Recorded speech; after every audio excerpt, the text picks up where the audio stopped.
Bonjour et bienvenue cher Alformer dans cette vidéo où l'on va pouvoir discuter ensemble d'une notion extrêmement importante dans le monde de la cybersécurité qui est la notion de kill chain. Pour ce, nous allons suivre le plan suivant. Tout d'abord, nous allons commencer par une petite introduction, comme d'habitude. On va discuter de la cyber kill chain, de l'origine de cette nomination. On verra aussi la cyber kill chain globalement, mais aussi le framework du MITRE, les principales différences, sans oublier le modèle en diamant, qui est aussi très important à connaître. La kill chain est un terme utilisé à l'origine par les militaires pour définir les étapes qu'un ennemi utilise pour attaquer une cible. Il est similaire dans son concept au modèle militaire, où il définit plus précisément les étapes utilisées par les cyberattaquants dans les cyberattaques, principalement dans notre contexte qu'on est en train de découvrir, c'est-à-dire dans le contexte des cyberattaques.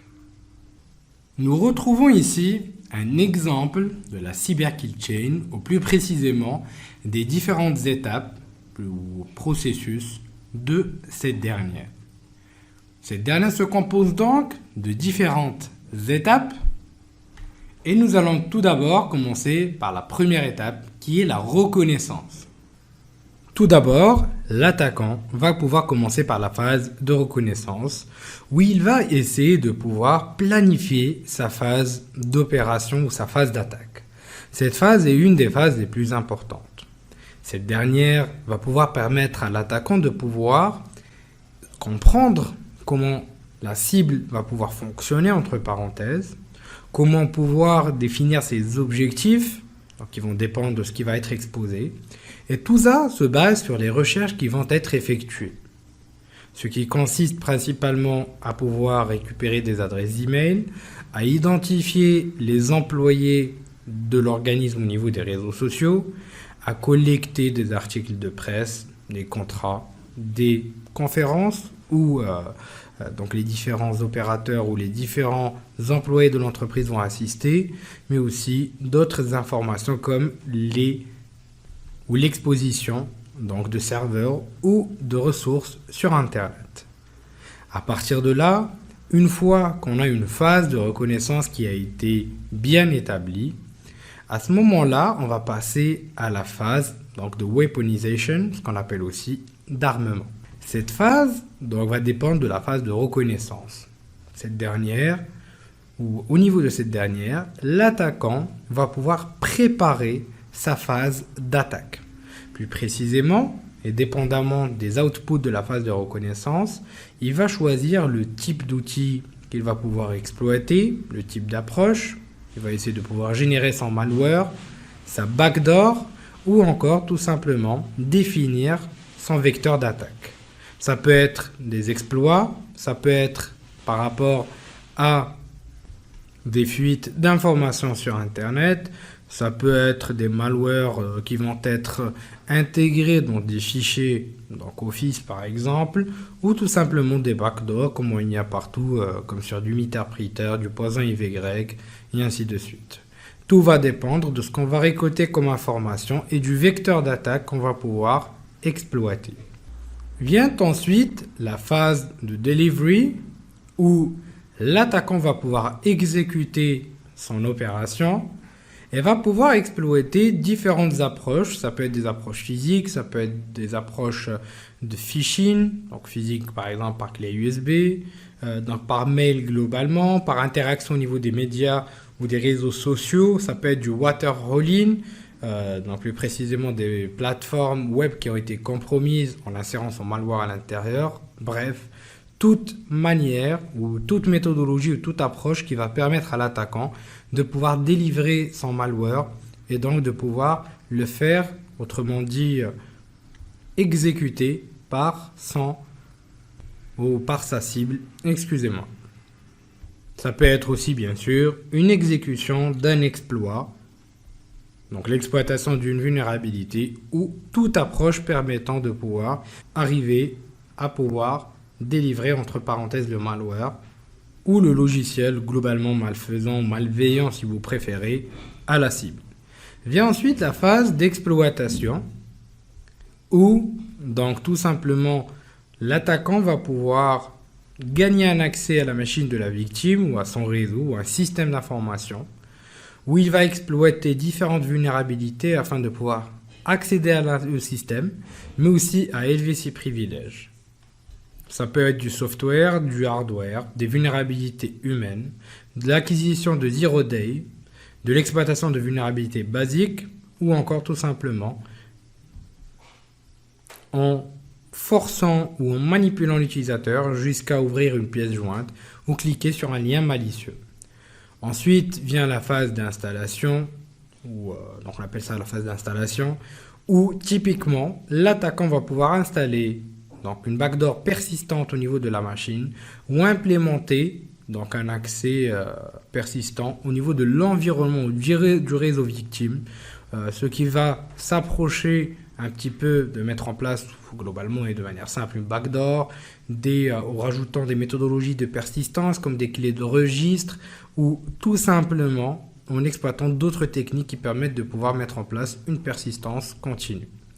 Enfin vient la phase de command and control où tout simplement l'attaquant va pouvoir ouvrir un canal de communication entre la machine ou le réseau cible et le serveur de l'attaquant qui va lui permettre de pouvoir lui envoyer des ordres, donc autrement dit et plus précisément, des ordres qui vont peut-être être relatifs à de l'exfiltration de données, ça peut être de l'évasion de privilèges, du pivoting au sein du réseau de l'organisme,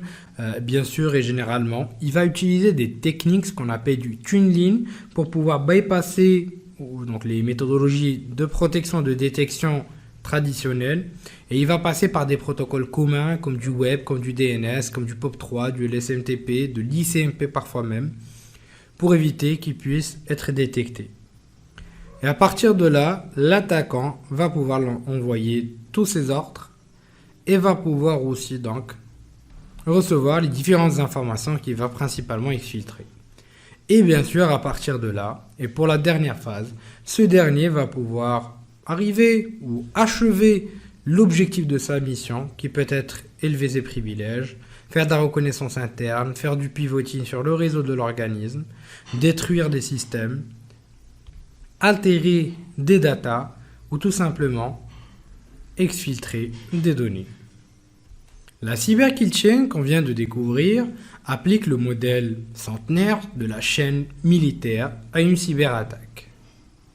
Il est conçu pour que les défenseurs, donc là l'équipe qui va se charger de la défense et de la sécurisation de l'organisme, puissent améliorer leur défense en analysant les schémas directeurs d'attaque, ce qu'on appelle le playbook d'un attaquant,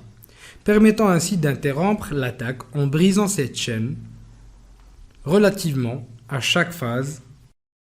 ce qui peut s'avérer assez complexe dans quelques cas, surtout que les techniques vont différer d'un environnement à un autre, et bien sûr, la sophistication des attaques est aussi à prendre en considération. Mais ici, donc la cyber ou la kill chain du framework du MITRE qui attaque va pouvoir à ce moment-là exploiter une matrice de techniques d'intrusion qui ne se limite pas à un ordre d'opération spécifique et donc non pas ou qui ne va pas dépendre non pas d'une séquence linéaire qui va être définie clairement par des phases, mais plutôt à des matrices d'attaque selon le contexte ou selon un contexte spécifique. Et donc, à la place de pouvoir avoir une approche qui va pouvoir suivre une chaîne donc en cascade, on va plutôt penser à l'attaque en mode matrice avec chaque phase d'attaque, chaque phase qui va être décomposée en une matrice de méthodologie d'exploitation et technique permettant de mieux appréhender les méthodologies typiques d'une attaque et donc de mieux repérer les différentes techniques d'exploitation. Le framework attaque est essentiellement le playbook de l'attaquant, Ça sert aussi bien pour la partie défensive qu'offensive pour nous en tant qu'attaquants. Cela va nous permettre de définir comment l'attaquant va rentrer dans notre système, comment il va se déplacer. Donc bien sûr, on va rentrer dans le détail, donc dans les techniques qui vont être exploitées, ce qu'il fait, quels sont ses objectifs finaux et comment cela affecte notre système. Ce qui peut s'avérer comme une approche assez statique, que ce soit au niveau de la cyber kill chain qu'au niveau de du framework Mitre Attack. C'est comme ça qu'un nouveau modèle a été introduit, ce qu'on appelle le modèle en diamant, qui est beaucoup plus un modèle qui est assez dynamique, qui va pouvoir changer par rapport à ce qu'on va retrouver dans les autres modèles, c'est-à-dire que au niveau des modèles qu'on a découverts jusqu'à maintenant, on a toujours une étape qui va entraîner ou en entraîner une autre, mais à ce moment-là, avec le modèle en diamant, on aura une approche qui va être dynamique, qui permet de suivre un acteur de menace lors de multiples intrusions et qui ne va pas être encore une fois statique, mais en constante évolution, en suivant, donc bien sûr, les attaquants, vu que leur technique change à chaque fois, qu'ils sont de plus en plus sophistiqués et qu'on va avoir un certain dynamisme dans cette approche-là. C'est ce qu'on retrouve au niveau du modèle en diamant. Le modèle diamant est toujours utile aujourd'hui, alors que le modèle attaque documente principalement le comportement ou des comportements contradictoires. Le modèle diamant est plus utile pour regrouper les intrusions à des fins d'analyse. Ces forces distinctes sont complémentaires, qui sont par exemple la cartographie des techniques d'attaque dans la matrice attaque, qui devrait s'avérer ou qui devrait nous permettre de pouvoir mieux analyser les données recueillies et donc d'exploiter les données d'intrusion pour pouvoir mieux analyser les capacités d'attaque des différents vecteurs ou des différents acteurs de menace. Chaque caractéristique du diamant, que ce soit la victime, donc la cible, l'infrastructure en tant que telle, le vecteur de menace et la capacité d'attaque, représentent des points pivots que les défenseurs peuvent utiliser au cours de leur enquête pour connecter les caractéristiques d'une attaque à une autre. Une attaque provenant d'une attaque Zero Day connue qui nécessite une méthode de déploiement unique modifiera les capacités d'un attaquant. Cela pourrait être pivoté pour enquêter sur d'autres attaques utilisant des méthodes similaires ou la même attaque Zero Day. Ce qui permet d'avoir des approches différentes qui sont beaucoup plus dynamiques et qui prennent en considération une analyse de données approfondie.